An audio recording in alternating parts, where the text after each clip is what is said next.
अस्सलाम वालेकुम दोस्तों। सिंधी ड्रामनि जो बहितरीन अदाकारा काजल सिंधु।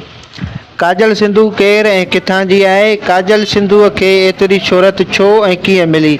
छा हक़ीक़त में काजल सिंधु अदाकार आहे? तफ़सीली ॻाल्हि ॿोल करण खां पहिरियां जेकॾहिं अव्हां असांजे यूट्यूब चैनल ते नवां आहियो त असांजे यूट्यूब चैनल खे सब्सक्राइब करे ऐं बेल जे बटन खे दॿाए ऑल करे छॾींदा। हलूं था पंहिंजे मेन टॉपिक जी तरफ़। दोस्तों, सिंध जी बहितरीन ऐं पुराणे वक़्त जी ख़ूबसूरत अदाकारा काजल सिंधु नए देर सां तालुक़ रखे थी। काजल सिंधु कैरियर जी शुरूआत स्टेज ड्रामनि मां कई।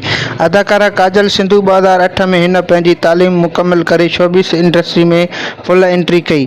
काजल सिंधु केतिरनि ई सिंधी ड्रामनि में कमु करे चुकी आहे। उन सां गॾोगॾु केतिरनि ई सिंधी टेलीफिल्मनि में बि कमु करे चुकी आहे।